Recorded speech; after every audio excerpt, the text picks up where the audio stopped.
자, 12번째 썰 한번 가보도록 하겠습니다. 댓글 컨텐츠고 영상 제목, 제가 집을 비운 사이 제 친구들이 저희 집을 허락도 없이 함부로 이용했습니다. 라는 영상에 달린 댓글입니다.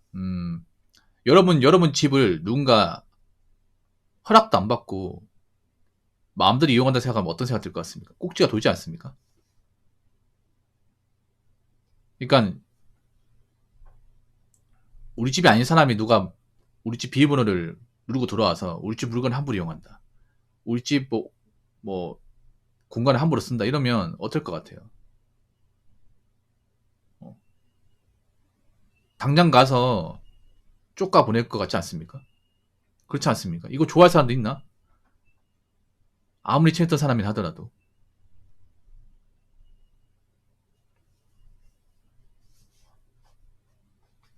그렇지 않습니까?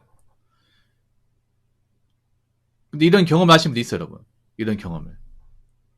그러니까 이제 얼마 전에 사연을 받았던 건데 제가 계속 반복해서 얘기하죠. 이제 친했던 친구가 있는데 이 사연자분이 이제 집을 비웠는데 그 친구분이 한 번도 여러 번이나 이제 친구집 이용한 거예요. 그 친구집도 혼자 사는 집이 아니라 부모님이 살았던 집이야. 가족들의 집이 다 남아 있어요. 그리고 그런 공간을 친구 허락도 안 받고 이제 비밀번호 아니까 이제 문 열고 들어간 거예요. 이게 범죄입니다, 범죄 여러분.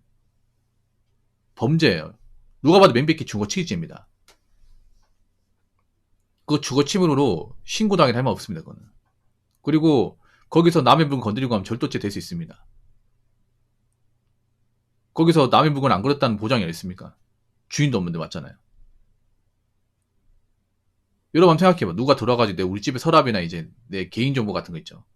아니면 내 컴퓨터 폴더 같은 거 마음대로 열어본다 생각하면 기분 좋을 것 같아요? 나쁠 것 같아요? 엄청 나쁘잖아 이게. 그렇지 않습니까? 그리고 우리 집에 어떤 물건 훔쳐갔을지 어떻게 합니까 이게. 이해가 안 되는 게 아무리 오래 알았다 하더라도 친구의 집을 허락도 없이 그렇게 마음대로 이용할 수 있는 게 난 양심적으로 허락되는지 난 그 의문이야 이게. 어제 빌런 손님들 해결하느라 방송 참석을 못했습니다.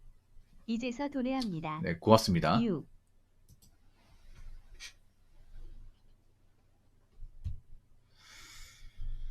그래서 여러분 아무리 친구가 소중하더라도 내 공간을 함부로 이용하는 사람은 친구 아닙니다, 여러분. 여러분 있잖아요. 아무리 친해도 개인의 주공간을 함부로 이용하면 안 돼. 함부로 가면 안 돼요. 웬만하면 밖에서 보는 게 좋아. 나이 먹으면 있잖아요. 뭐 친구 집 같은 데서 이제 가가지고 이렇게 뭐 술 마시고 뭐 자고 이런 것보다 그냥 밖에서 보고 헤어지는 게 제일 낫습니다. 그게 제일 깔끔해요, 여러분. 네. 서로 이렇게 신세 안 지는 게 좋아. 그리고 누군가 이제 뭐 사정이 안 좋으니까 뭐 재워달라. 아니면 뭐 좀 너희집 좀 가자. 이러면 거부하세요. 거부하십시오. 웬만하면 여러분 사는 주거는 안 보이는 게 좋습니다. 안 보여주는 게 좋아. 이렇게 얘기하면 붕어요. 너무 경계심이 많다고 생각하는데 요즘에 경계해야 돼요. 요즘에는 세상이 각박하니까. 경기가 안 좋아지면 각박해지는 건 기본값입니다, 여러분.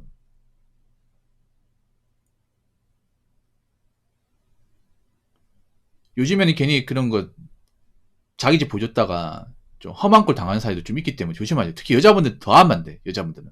네. 같은 여자라도 보여주면 안 돼요. 같은 여자라도. 네. 조심하셔야 됩니다. 자, 댓글 한번 읽어보도록 하겠습니다. 오래 알고 지낸 사람들이 더 무섭습니다. 제가 뒤통수 맞은 경우 주변 사람들로부터 인간에게 배신당한 이야기를 들어보면 오래 알고 지낸 사람들에게 많이 당했습니다. 왜냐하면 나에 대한 약점과 가진 정보를 제일 많이 알고 있기 때문이죠. 나를 볼 때 웃으며 좋은 얘기만 하는 것 같아서 겉으로는 좋아 보이죠. 의지할 수 있는 신뢰할 만한 사람들도 느껴지지라? 죄송합니다. 다시 읽겠습니다. 의지할 수 있는 신뢰할 만한 사람들로 느껴지지요. 당장 나한테 문제를 안 일으켜서 미래에도 관계가 좋을 것 같죠. 나에게 크고 작은 도움을 주어서 고맙죠.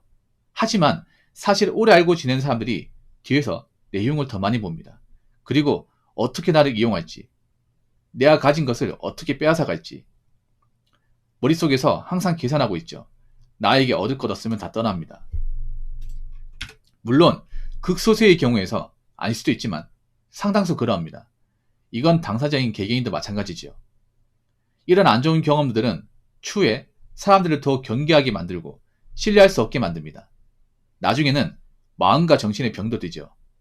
그래서 나이가 들수록 친구, 아는 형, 동생들이 없어지는 이유입니다. 라고 적어졌습니다.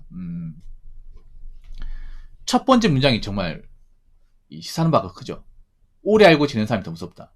그렇죠. 제가 눈에 얘기하는 게 앞으로 사회가 각박해지면 오래 알고 지낸 사람 조심해야 된다. 제가 이 말씀 몇 번 드렸습니다. 근데 한국 사람들이 둔해요. 이 얘기하면 오래 알고 지낸 사람 조심해야겠네. 이렇게 생각하는 게 아니라 들어가세요. 아니 붕어 형, 그래도 그동안 시간이 있는데 정이라는 게 있는데 어떻게 오래 알고 지낸 사람을 그렇게 경계합니까? 어떻게 사람을 그렇게 의심할 수 있습니까? 이렇게 얘기하는 사람이 굉장히 많아. 한국 사람들. 한국 사람들은 좀 그런 게 있어요. 뭐냐면 자기가 직접 되기 전까지는 안 믿어요. 특히 사람의 관계에서는. 사람 관계에서 얘기하면 붕어 형, 나 아직까지 사람한테 배신당한 적 없습니다. 붕어 형이 너무 그런 거에 대한 좀 피해의식을 가지고 있는 게 아닌가라고 생각하는데 막상 자기 겪잖아. 겪으면 붕어 형만이 맞네요. 이런 말 나와 이게. 그전에는 이제 겪은 적이 없으니까 모르고 있다가 나중에 데이고 나서 배신 당하고 나서 찾아온 사람들 좀 있었거든요. 붕어 형 말이 맞네요. 참 한국 사람들이 그런 게 있어. 뭐냐면 항상 자기가 뭔가 인간한테 데이기 전까지는 안 믿어요. 특히 한국 사람들 사람을 잘 믿거든. 오래 알고 지낸 사람 잘 믿는단 말이에요. 기본값을 믿는다는 말이죠. 그래서 이런 얘기 들으면 대부분 기분 나빠요. 아니 내가 그동안 오래 알고 지내서 뭐 어때서 그래서 그 사람이 뭐 나중에 뭔지 저지른다는 거야? 물론 지금 당장 아니겠지. 근데 앞으로 그럴 가능성이 높다는 얘기죠. 그래서 오래 알고 지낸 사람일수록 선을 지켜야 됩니다. 선을. 근데 우리나라 문화는 좀 안 좋은 게 뭐냐면 오래 알고 지낸 사람들이 선을 넘어갑니다. 오래 알고 지내기 때문에. 그러니까 오래 알고 지냈다는 것은 기본적으로 경계심이 없다는 거고 선을 넘어가도 딱히 문제될 게 없다는 거야. 그리고 한번 생각해 보세요. 여러분 처음 알고 지낸 사람한테 집 보여주고 뭐 간 쓰게 다 내보입니까? 아니잖아요. 오래 알고 지낸 사람한테는 그래도 뭐 우리 집에 초대도 하고 우리 가족도 알고 부모님도 알고 다 한단 말이야 이게. 제가 뒤통수 맞은 경우 주변 사람들로부터 인간에게 배신당한 이야기를 들어보면 오래 알고 지낸 사람들에게 많이 당했습니다. 많이 당하죠 이게. 왜냐하면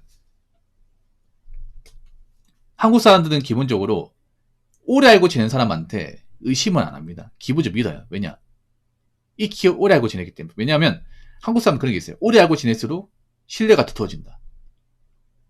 그래서 뭐 그런 거 있잖아요. 10년치기 15년치기 이런 말을 많이 하잖아요. 그러니까 그만큼 오래 알고 지냈기 때문에 이 사람 문제가 없다고 생각을 해요. 여태까지 문제가 없었지 앞으로 문제가 없다는 말은 아닙니다. 그래서 오래 한 사람이 뭔가 제안하면 의심 없이 해주는 경우가 많아요. 오래 알고 지낸 사람이 뭐 도와달라고 하면 도와준다거나 뭐 오래 알고 지낸 사람이 같이 하자고 하면 같이 한다거나 이런 경우 많아. 근데 같이 해서 잘된 케이스가 있습니까? 잘된 케이스 별로 없습니다. 이게 우리 망한 케이스가 많지. 그리고 나에 대한 약점과 가진 정보를 제일 많이 알고 있다. 그렇죠. 나에 대한 약점이라는 건 뭐냐 하면 이제 뭐 나의 어떤 컴플렉스나 뭐 집안 문제 같은 것들, 가족 관계 이런 걸 잘 알고 있다는 거죠. 왜냐 어릴 때부터 봤으니까. 그래서 나의 약점을 걸고 넣어줄 가능성이 큽니다. 보통 성인 되고 나서 만난 관계에서는 보통 약점 몰라요. 왜냐? 내가 실제 어떤 사람인지 어릴 때부터 겪어본 게 아니다 보니까 나에 대한 약점이나 가진 정보 몰라요. 오히려 사회에서 만난 사람 편하다는 게 여기서 나오는 겁니다. 사회에서 만난 사람들은 보통 내가 어릴 때 어떤 학교에서 어떤 사고 쳤는지, 우리 집이 어떻게 뭐 돌아갔는지 모릅니다. 모르기 때문에 그냥 사회에서 이제 일하는 것만 가지고 평가를 받을 수 있거든. 그래서 딱히 부담스럽지 않아. 근데 어릴 때부터 알고 지낸 동네 친구는 다 알고 있어. 근데 나도 그 친구 약점을 다 알고 있어. 서로가 다 알고 있어. 근데 이게 나중에 문제가 될 가능성이 크다는 거죠. 그러니까 약점과 정보를 많이 알고 있으니까 만만하게 생각한다는 거야. 사람은 그렇거든. 사람은 이 사람에 대해서 뭔가 전반적으로 다 알고 있으면 쉽게 생각합니다. 쉽게 생각하기 때문에 뭐 쉽게 신세를 지고 쉽게 선을 넘어가요. 나이 먹으면 저는 그게 부담스러워요. 뭔가 좀 자주 봤다고 오래 알고 지냈다고 나한테 뭔가 말을 쉽게 건다거나 나한테 뭔가 편한 식으로 이렇게 좀 말을 한다거나 아니면 뭐 개인적인 부분을 함부로 얘기한다거나 뭐 그런 것도 있잖아요. 그런 걸 별로 좋아하지 않아 이게. 그러니까 나에 대해 쉽게 얘기한다는 것은 언젠간 나한테 뭔가 실수를 크게 저지를 가능성도 내포하고 있다는 거죠. 그래서 오래 알고 지낼수록 너무 좀 벽이 없으면 안 됩니다. 인간은 기본적으로 어느 정도 벽이 있어야 됩니다. 벽이 있어야 소중함 느낍니다. 오래 알고 지냈다고 너무 자주 보면 안 됩니다. 예. 적당히 봐야 돼요. 나이 먹고 오히려 자주 보면 부담스러워요. 그리고 오래 알고 지낸 사람이 있어도 너무 집에 찾아가면 안 됩니다. 예. 왜 그런 경우 있죠? 왜 남자분들 왜 친구랑 오래 알고 지냈어? 그 친구가 초등학교, 중학교 때부터 막 동창이야. 소위 말하는 불화 친구. 그 친구가 결혼했어요. 결혼했는데 뭐 그런 경우 있어요. 야, 너희 집에 가서 좀 술 좀 먹으면 안 되냐? 그래서 친구 집에 가가지고 그 술 먹는 경우 있습니다. 그러면 누가 좋아 이거를? 생각해봐. 아니, 결혼했으면 자기 생활이 있는 사람인데, 가정이 있는 사람인데, 그 친구란 이유만으로도 그렇게 침범하면 안 되죠. 그런 경우가 좀 있잖아 이게. 그래서 제가 누누이 얘기하지만 오래 알고 지낸 사람을 정리하라는 게 아닙니다. 오래 알고 지냈다고 다 좋은 게 아니고 오래 알고 지냈다고 무조건 이렇게 좀 덧없이 지내면 안 돼요. 어느 정도 프라이버시 챙겨야 되고 선을 지켜야 되고 예. 그 사람의 어떤 개인적인 공간은 함부로 넘어가면 안 됩니다. 넘어가면 안 돼요. 그래서 오래 알고 지낸 사람은 앞으로 나하고 그렇게 오래 알고 지낸 사람이 있으면 웬만하면 선 지키시고 선 넘지 마시고요. 그리고 개인 공간 같은 거 함부로 침범하지 마십시오. 아시겠죠?